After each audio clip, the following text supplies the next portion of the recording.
You're listening to the DolphinsTalk.com podcast network.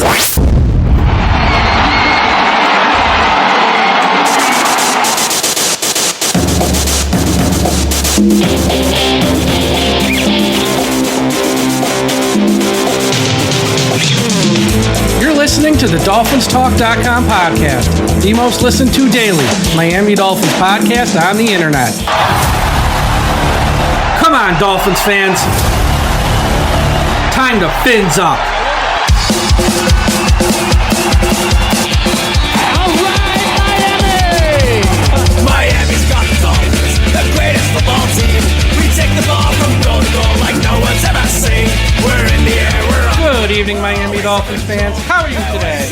And thank you for listening to the DolphinsTalk.com podcast. On this Thursday, March the 14th, I am your host, Michael Leva, flying solo tonight as we have a ton of news to talk about in the world of the Miami Dolphins, as there were a flurry of signings on Thursday afternoon. We will go over each one and break it down. And also, we lost another player who signed with another team. We'll talk about that as well. And my voice is kind of going out, so if I have to cough at some point or if I have to take a break, a quick pause, I apologize, but I've done so many shows this week, my voice isn't holding up so well, so I'm going to try and get through this as best I can. But before we start, as always, a big shout out to everyone listening at finheaven.com. Everyone go to finheaven.com, the largest Miami Dolphins message board on the internet. Also, a shout out to our friends at the I Am a Miami Dolphins fan Facebook group run by the great, talented Carlos Hernandez. If you're on Facebook, please be sure you are a part of the I Am a Miami Dolphins fan Facebook group.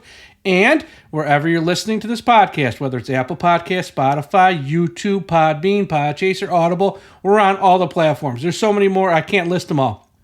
Subscribe. We've had shows each and every day this week. We will have more shows moving forward as the news is breaking fast and furious with these signings. People coming, people going, restructures, all that stuff. You won't want to miss an episode. And as we get closer to the draft, we're going to hammer the draft coverage as Miami has a pick in round 1 and in round 2 this year. So you won't want to miss those episodes, so subscribe. If you listen on Apple Podcasts, leave us a 5-star rating, write a positive review. I'll read it live on one of our shows, give you a shout out. And if you watch us on YouTube and listen to our content there, put up comments in the comment section. If you think I'm right, let me know. If you think I'm totally wrong, that's okay. You can let me know that too. I will do my best to respond to as many comments as possible. Okay, the big story on Thursday, the Miami Dolphins signed cornerback Kendall Fuller, 2 years, $16.5 million. Spent time with Washington last year. He played last year with Washington. We don't have the guaranteed money at this time. It hasn't been released, but a nice replacement for Xavien Howard and someone to start opposite Jaylen Ramsey you can have a little faith in. Is he an upgrade over Howard? I don't know. Maybe a slight upgrade. I wouldn't say it's a drastic upgrade, but maybe a slight upgrade nonetheless. They both came. So let's compare Kendall Fuller to Xavien Howard. That's like the best way to do it, to see what Miami's getting here, if he's an upgrade. They both came into the league in 2016. Howard started 99 of 100 games with 29 interceptions. Fuller has started 93 of 117 games, and he has 16 interceptions. So Howard, more interceptions. They both started roughly the same amount of games, 93, 99. They both played roughly the same amount, 117, 100. Howard, more interceptions. Howard's been to 3 Pro Bowls, and he's been 1-time All-Pro. Fuller has been to no Pro Bowls and has not been named All-Pro either. Let's look at last year. That's what really counts, what happened last year. Last year, Xavien Howard played in and started 13 games, had 1 interception, 45 tackles. Kendall Fuller played and started in 15 games, 2 interceptions, 79 tackles. Fuller had a better season last year from playing 2 more games, 1 more interception, and 34 more tackles. So Fuller had a slightly better 2023. Last year, Howard gave up 11.4 yards per reception. Fuller, 10 yards per reception. 1 yard there, roughly the same. This is the stat that, has got the fans of the Dolphins on social media sort of chatting. Xavien Howard last year gave up 1 touchdown. Kendall Fuller gave up 9. Now, there's context here. 9's a high number, and that's the worst number of his entire NFL career in a single season. Most years, it's like 3, 4, whatever. 9's a high number. Washington was terrible last year. They were terrible on defense. So you have to factor that in. He was playing on a unit that just wasn't very good. Look, he still gave up 9, though. And it's not like if he was playing on a team that was great, it would have been 0. But we have to put that in context. Washington was very bad last year on defense, so I just want to sort of put that number in context. Look, if you love the signing, you're going to say, who cares? If you hate the signing, you're going to say, see, I'm not here to change anyone's mind, and people can read into that number anything they want. That ain't my job here to convince anyone to feel a certain way about Kendall Fuller. So right now, Miami secondary is very good, I'd say. I mean, some people saying it's the best one in the NFL. I don't know about that, but I would say Jaylen Ramsey, Kendall Fuller, Kader Kohou, Cam Smith, Javon Holland, Jordan Poyer, and Elijah Campbell is a nice group. Poyer, I'd say, is a slight upgrade over Elliott. Not drastic, but they're two different kind of safeties. I would say it's a slight upgrade. I feel Kendall Fuller and Xavien Howard is a bit of a wash. I know others might feel strongly that Kendall Fuller is better. We just went through the numbers. I don't exactly see it that way. You want to tell me he's a slight upgrade? That's cool. I don't think it's a drastic upgrade. Either way, he's a proven veteran NFL quarterback. He also spent time in Kansas City, so he was drafted by Washington, then he was traded to Kansas City. Then when he was a free agent, he re-signed with Washington, and he's been there. It's a solid secondary, as we said here in March. And one, I think, that would, ease the nerves of fans of the Dolphins with all the change we've seen this offseason. I think the secondary is very good, and we hope Cam Smith develops into a contributor. That's what we hope. Someone who, in a year or two can, when Kendall Fuller's gone, can be a starter. Or maybe supplant him as a starter, maybe in 2025. I don't know. But we hope, Cam Smith being a second-round pick is someone we hope this year we see a lot out of. But Kendall Fuller with Cam Smith on one side, Ramsey, the other, Kader Kohou. We also got Nick Needham, who I didn't mention. I like the secondary Miami's got. Now, this signing did cost Miami a comp pick if you're keeping score at home. It's not the one in round 3. It's a 6th-round one that they would have got for Brandon Jones. Don't ask me the formula. You got to have a PhD to figure this stuff out. Again, I don't care. Comp picks are nice, don't get me wrong, but I'd rather have Kendall Fuller in 2024 because you want this team to win. So, good signing in Kendall Fuller. The other signings, the Miami Dolphins signed defensive tackle Benito Jones. If it's a name that sounds familiar to you, it's because he's been in Miami before. The Dolphins signed him as an undrafted free agent in 2020 out of Ole Miss. He didn't see the field till 2021, and he only played in 6 games. And when he was on the field, it was kind of like garbage time, non-significant minutes. Miami waived him in 2022 at the end of camp, and he re-signed. And then he got claimed by the Lions. Now, in 2022 with the Lions, he didn't start for them. And this past year, 2023, he started 15 of 17 games for the Lions. He had 1 sack, 26 tackles. Is this an upgrade over Raekwon Davis or Christian Wilkins? No. Is he a body who can come in and be part of a committee to help fill those losses? Yes. He's 26 years old, 335 pounds. It's a lot of beef on the front line of this, on that front that they need, because they need capable bodies badly on the defensive line, because really it is Zach Sealer, who you trust. I mean, I know they signed some other names this week. They signed the guy from the Cowboys. They signed some other smaller names last week. Nothing that's going to move the needle here. Benito Jones is a capable NFL player on a roster. Do you want him starting? Probably not. Is he going to start this year for Miami? Maybe. We got to see. Kind of goes hand in hand with the other signing today. The Dolphins re-signed Deshaun Hand. He's another guy who's going to have to step in, help fill the loss of Christian Wilkins and Raekwon Davis. He was on Miami last year, didn't start, had 16 tackles in limited time, 1 sack. Since 2018, he's bounced around between the Lions and the Titans, and he was a backup in Miami last year. Now, Miami last year cut Hand August 29th at the end of training camp. Then they re-signed him to the practice squad, and then they moved him to the active roster September 16th. He's a journeyman NFL player who's going to have to fight for a roster spot in camp like he did last year. It's, once again, replacing Raekwon and Christian Wilkins is not going to be easy. It's almost impossible, which I'll talk about later. But they're going to bring in, a bunch of guys like Hand and Jones and the guy they signed from the Cowboys yesterday and some others. And it's going to be a downgrade. There's no doubt about that. Maybe they had someone in the draft who, can play as a rookie, and then in a year or two can become a force and maybe develop to be our next Christian Wilkins. I don't know. I would think they would in rounds 1 or 2 take either a tackle or an end to someone to put on the front 7 of that defensive line. But signing Jones, and then re-signing Hand, solid moves. Can't knock them. Neither one's for a ton of money here. So, is what it is. Then the Dolphins signed tight end Jody Fortso. His real name, well, not his real name. His first name is Joseph, but he goes by Jody. Don't know why.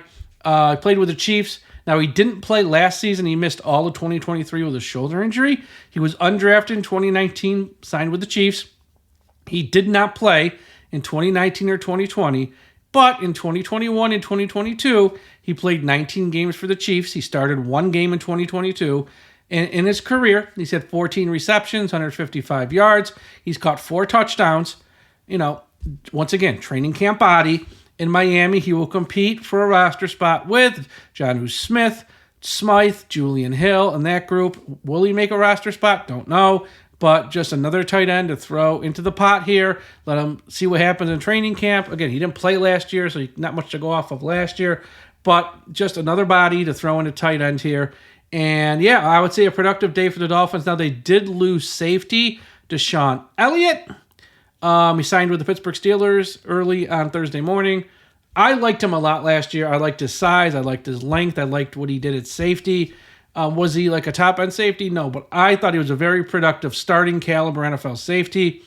Clearly, Anthony Weaver has another vision for the secondary, and that's fine. He's entitled, but it's not a terrible loss by any means, but someone I thought might actually stay and get re-signed because he was with the Ravens when Weaver was on that staff.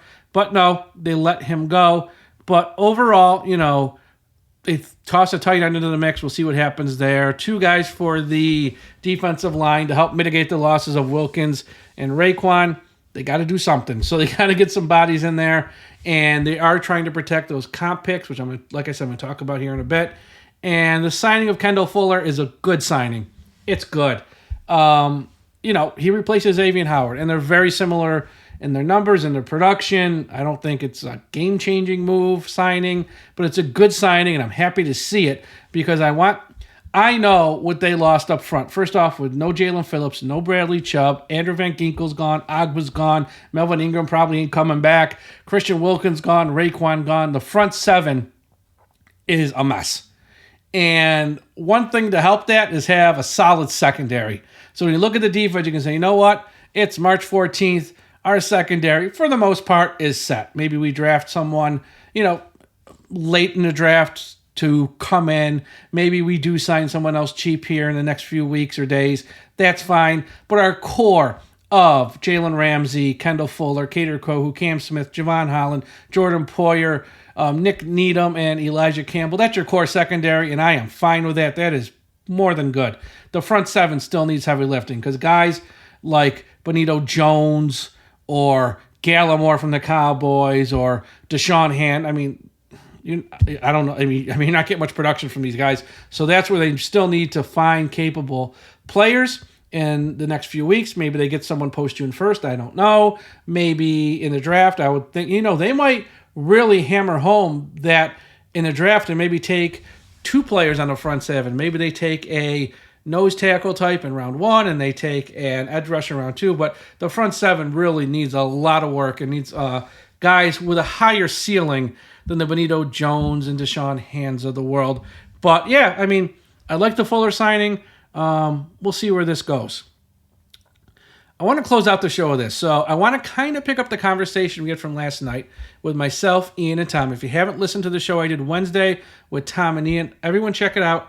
A lot of good stuff there. You got 3 people with 3 sets of opinions. So it's always good to hear a wide range of opinions. We kind of ran out of time at the end because we had Josh and Aaron come on after us at 8:30. So we kind of had like a hard out with the same old Dolphin show. And I just want to kind of elaborate on something because we were all sort of rushing to get our stuff in to be off by 8:30. And I just want to clear some things up. Nobody, and I mean nobody, is saying with the Miami Dolphins the sky is falling. I think that's a straw man's argument that was thrown out there. But I also, what I saw today online on like Instagram and Facebook and the various social media outlets is like people are acting like the signing of Kendall Fuller from Washington is some like huge move that's going to change everything that happened earlier this week and the Miami Dolphins are now like Super Bowl contenders in 2024. I don't know if that's a stretch.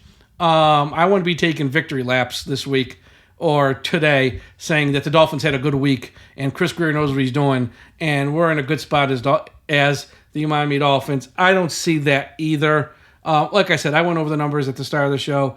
Kendall Fuller is a fine NFL player, very good. Happy he's on the Dolphins. You compare him with Xavien Howard, the numbers are very similar in a lot of ways, down to age even. So it's not a game-changing move. And the point I want to continue to articulate that I sort of said last night was, Chris Grier, in the eyes of some fans, is getting a lot of credit for the signings he did this week, but people are choosing to ignore that, we lost Wilkins and Hunt specifically. I know you can't keep everyone, but the big guys, Wilkins and Hunt, we truly lost them a couple years ago because of his lack of foresight. It's like he started a fire, and some people want to give him credit for like putting it out, and that's not how I view things. He started the fire, he left us with a disaster and many holes to fill over with no money, and I'm not going to give him credit for signing value deals on guys who are, clearly not at the same level as the guys we lost, and also for, starting to stockpile compensatory picks. Fans are taking this look, we talk about it because it's what they're doing, so it's news and we have to talk about it, but people are like acting like these compensatory picks are like gold. Compensatory picks start at the end of round 3, which is really, once round 3 is over, you're in round 4. So I know it technically says round 3. It's really the first picks are round 4. And, who the Dolphins have taken in recent years in that compensatory pick area is Channing Tindall was a compensatory pick. I believe it was San Francisco's we got in a trade. It was in the compensatory pick area at the end of round 3. He's never seen the field. Solomon Kinley was picked at the top of round 4. That's in the compensatory pick. Solomon Kinley was terrible. Kalen Ballage was a round 4 pick. That's what people are like, oh, it's okay we lost Hunt and Wilkins. We got compensatory picks. Yeah, and you're going to get guys in that area of the draft like a Solomon Kinley, like a Channing Tindall, like a Kalen Ballage. Like, what are you excited about? Like, I understand you might as well get something for them because they're gone, but it's like fans are twisting themselves into pretzels to defend stuff that's just not defensible. Okay, you're getting comp picks. Who cares? Seriously. It's like, fine, you got a couple extra picks, but, like, who cares? And, I saw a tweet online today from, if you're on Twitter, you're going to know the name, Chris Kaufman from 3 yards per carry at the guys of 5 reasons.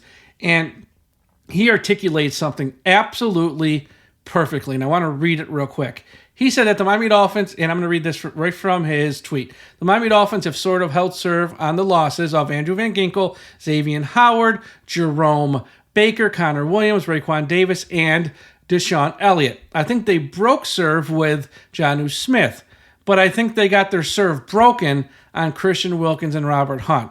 They're doing all right holding the line on what was destined to be a tough offseason, but I would not say this is a genius offseason. You don't get credit for addressing the positions you had no choice but to address. Proof will be in the pudding. And that's pretty much what I'm saying. Like, there's a segment of the fan base, and God bless them, who think what Chris Grier did this week is like genius or great, or he's some mastermind GM. It's like, no. It's like, here's what they did this week. Or here's what they've done now as we sit on March 14th this offseason. They have lost Jerome Baker and Andrew Van Ginkel at linebacker and replaced them with Jordan Brooks and Shaq Barrett. To me, that's about a wash. It's a wash. It's like lose 2, replace 2, similar type player, similar type production, not quite the same type of linebacker, but we have a new coordinator with a new scheme. But it's like, that's a wash. Replace Xavien Howard with Kendall Fuller. As I've said on the show already, I think it's a wash. I think it's roughly a wash. Now, Miami did add tight end Jonnu Smith, so that's an upgrade there. He is a much better tight end than anyone we have, so update there. They are trying to replace Raekwon Davis with Benito Jones. I think that's a little bit of a downgrade. It's my opinion. You don't have to agree. Now, Miami added Jordan Poyer, and they lost Brandon Jones and Deshaun Elliott. Poyer's 33. This is a 1-year rental. For 1 year, is it a slight upgrade? Yes. Big picture, those other 2 guys are younger and are going to have productive careers, 2025, 2026. So I'd say slight upgrade this year, but overall, like, not a needle. It's just whatever. Some guys go, some guys leave. It's nothing to get like hyper excited about, I would say. Now, Miami replaced Connor Williams with Aaron Brewer, and I like Brewer. I do. It's a good signing. He's young, but let's just call it what it is. It's a downgrade from Connor Williams. That doesn't make it a bad signing. It's a perfectly fine signing because Connor Williams obviously hurt. He might have to retire, there's talk. I get it, but the offensive line hasn't improved in losing Robert Hunt and Connor Williams and adding Aaron Brewer. I know the offseason's not done yet. I know they might sign another offensive lineman. They'll probably draft one. I get it. But, let's just call it what it is. Going from Connor Williams as center to Aaron Brewer is not an upgrade. That's the only point I'm trying to make. And the big takeaway from this is Miami has done nothing, truly, to replace Wilkins and Hunt. And they won't because they can't. And that's the issue I was trying to make last night. That doesn't mean the sky is falling. That doesn't mean 2024 they're going to win like 3 games. I'm not saying that. I'm saying the issue is the 2 guys they let walk out the door because they weren't proactive on, they weren't prepared for, they didn't start thinking about in 2021, 2022, let's get this done, move heaven and earth. They can't replace them. And I know free agency's not over, but there is no offensive guard or defensive end / defensive tackle that's out there for Miami to sign who will be better than them. There is no rookie they're going to draft this year in round 1, 2, whatever, who will come in at guard or defensive end or defensive tackle from day one who will be as good or better than them. Does that mean Miami season's over and the sky's falling? No. This team is still very talented, has big-name talent everywhere. It's got 2 future Hall of Fame talents in Tyreek Hill and Jaylen Ramsey. Those guys are going to Canton. They're going to have mustard-colored jackets someday. I think they're going to still win 9, 10, 11 games in that same number they've been in the past 3 or 4 years. They're going to be in the mix for a wild card spot. Last 2 seasons, they were, a 7th seed and a 6th seed? I think they're still in that mix. And if the Bills self-implode, they have a shot to win the AFC East. We don't beat the Bills. And Josh Allen's lost once against us ever, maybe twice, whatever. So I can't say we have passed the Bills because we just never beat them. But if the Bills self-implode or have some injuries, then yeah, there's a chance we could pass them. I think the Jets are still a hot mess. I think the Patriots are going to be in a total rebuild. But I think we're still in that 9, 10, 11 game win season. We have a chance for a wild card. Obviously, the AFC is very tough. We know that. And if something happens to the Bills, who knows? We could win the division. But that's kind of where we've been the last 2 years. And that's the reason, and part of the reason we don't have more talent, and we can't go into this year saying, we should build year after year after year. And I don't think we are going to build. I think it's going to be a pause or a soft reset. And I'm talking about that in a minute. Is because the self-inflicted, mistakes that Chris Grier made. And I'm sorry, it lays at his feet. And if people can't see that, or they don't want to see that, or they choose not to see that, I don't know what to tell you. I know no fans want to hear anything negative about their favorite team. I don't want to hear anything negative about my favorite team. But, if people are happy that we didn't sign Christian Wilkins for $27 million, and they use that money to sign 4 players like Jonnu Smith, Aaron Brewer, Kendall Fuller, and Jordan Brooks, great. I don't agree with that logic. What fans should be asking, what I am asking, is why didn't we lock up Wilkins in 2021? Or why did we trade a first for Chubb and pay Chubb if that meant odds are we were going to lose Wilkins at the end of 2023? Why didn't we lock up Wilkins for $19 or $20 million in 2021, a contract he probably would have jumped on to give him that money then, give him that long-term security, and then maybe we don't sign all 4 of those guys we would sign this year, but you would have still signed 1 or 2 of them probably because you would have had Wilkins locked in way ahead of time for less money, still giving you more money to play with. You could still sign 1 or 2 of those guys that you would have, needed to fill this up. Wouldn't that have been a better outcome? That's the point. The 4 additional pieces are nice, but, Kendall Fuller, Aaron Brewer, Jonnu Smith, Jordan Brooks are nice players. They're not cornerstone players. Wilkins was your leader of the team, someone you drafted 13th overall in the draft, someone you developed, someone you made a cornerstone, someone who was a building block to hopefully be one of the key parts when this team does win playoff games, one does win the AFC East eventually, and hopefully someday, maybe in our lifetime, wins a Super Bowl. You want to build around a guy you drafted that you was a homegrown guy.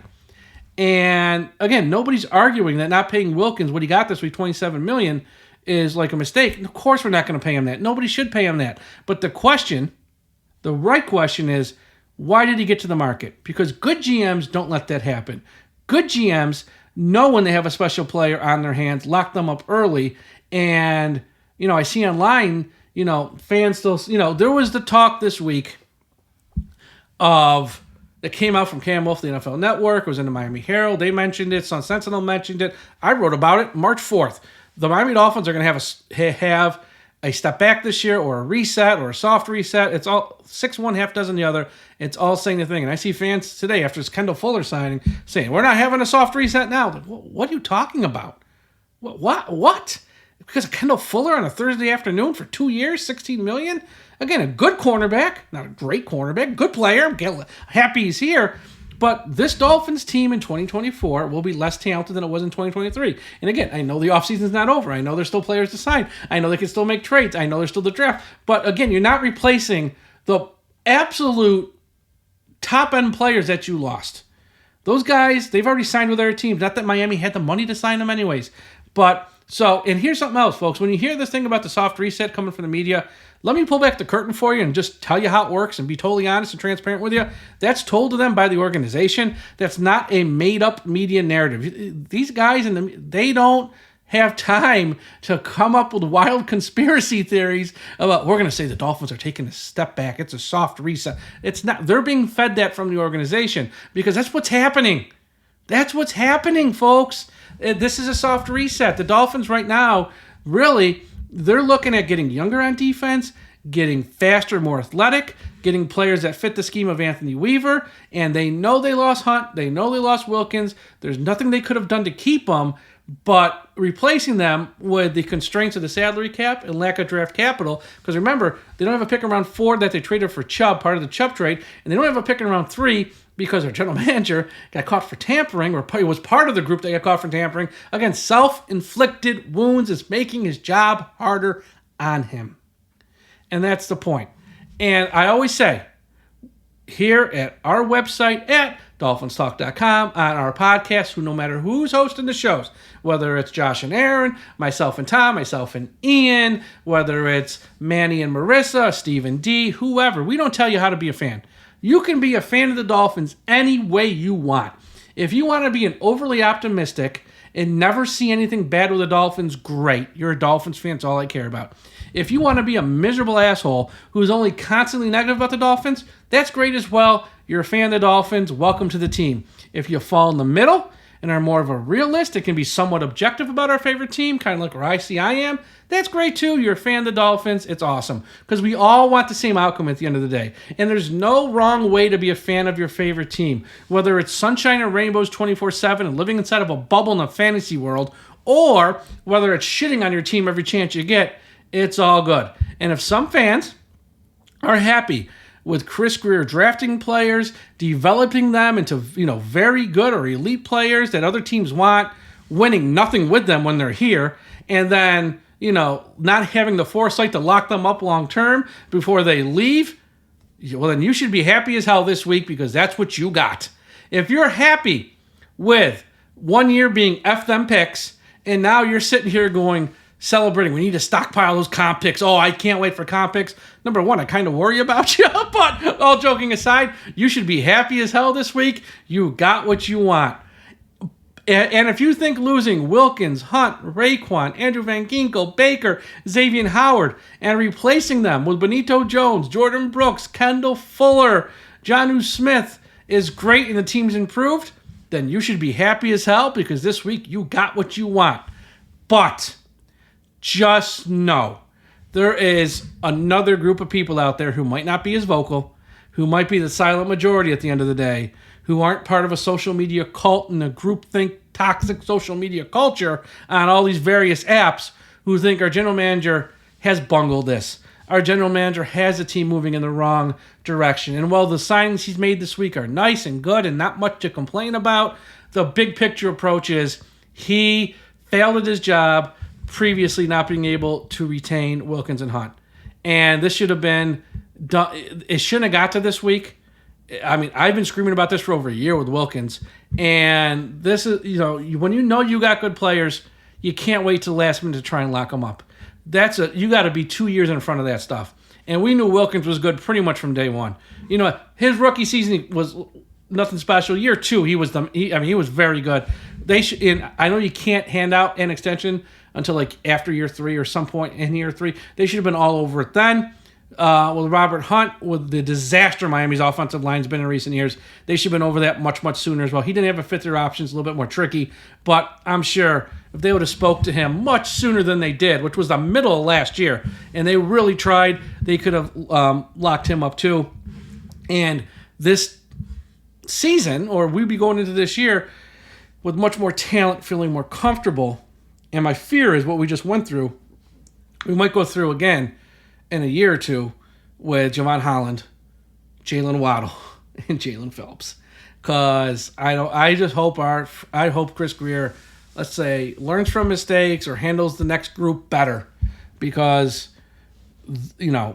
we always talk about the premium positions on an NFL team: quarterback, offensive tackle, wide receiver, edge rusher, and cornerback. Well, Wilkins and Hunt don't play those positions.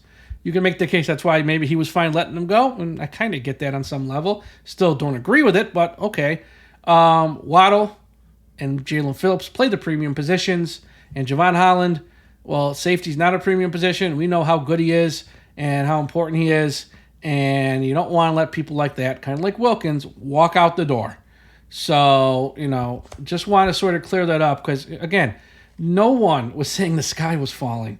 No one. And if you're online today taking victory laps that, the Dolphins are having a great offseason, again, you can fan any way you want to fan. I don't see it, and I think a lot of people don't see it that way. And if you also think the signing of Kendall Fuller means it's not a soft reset, it's not a reset, that 2024 is going to be just as good or better than 2023, that's fine. But, the signing of Kendall Fuller doesn't mean the soft reset talk, which, again, is coming from the organization, not made up by the media. If you think that's not happening, then I think in some ways people are choosing to ignore reality. And again, that's okay, because everyone can fan any way they want to fan, as long as they're fan of the Miami Dolphins. We're all rooting for the same thing. We're all rooting for the same outcome, and hopefully one day we'll all be there to celebrate together. But it's like it's craziness when I see people say online. That's why I avoid social media, folks. Really avoid it. It's just not a fun place. But you see people with just wild opinions, and I'm like, what? And that's why that Chris Kaufman tweet, everyone, I retweeted it. So if you are on Twitter, I know not everyone listening is, you can check it out on my Twitter feed. Just makes so much sense. Like, they're holding serve. They lost a few, they added a few. Maybe slightly better here, maybe slightly worse there. But overall, the Hunt and Wilkins thing are just not replaceable, and they haven't done that. And you just got to hope for the best here in the draft. But there's nothing genius going on here in Miami this week with Chris Grier. Okay, there's no 3D chess here. There's nothing genius love. It was just lost guys, replace guys, trying to tread water at the end of the day. And I think that's the reality that's happening in South Florida. And if people don't want to accept that, that's fine. But that's kind of how I see it. And that's what this show is, me sharing my thoughts and opinions. Okay, that's all for today's show. Hope everyone enjoyed it. Everyone have a great Thursday night. Be sure to follow us on Twitter at DolphinsTalk, and on Instagram, Threads. We're all at the same place, at DolphinsTalk there. YouTube, again, if you're on YouTube, if you're not, subscribe to our channel. If you do subscribe to us on YouTube, smash that like button, subscribe, and if you want to put up comments, if you don't agree with anything I said tonight, that's cool. As long as you're respectful in the comments, I will respond. If you start cursing at me and stuff, no, I'm not going to respond. But if you want to have a conversation about some of the stuff I said, push back on some of the stuff, that's cool. I will try my best to respond to the comments as long as I have time in the day. It is a busy day for me most days. And on Apple Podcast, if you leave us a 5-star rating and positive review, I will read the positive review on the air, give you a shout out. And of course, check out the website, DolphinsTalk.com. We got a bunch of news up. I'm just trying to find some time next few days to write some more opinion pieces on some other topics I just don't have time to address on the podcast. So again, thank you all for listening. We'll talk to you again after a while. And folks, don't forget, we still must put an end to highway profanity. Thank you for listening to the DolphinsTalk.com podcast. Be sure to visit DolphinsTalk.com every day for all of your latest Miami Dolphins news.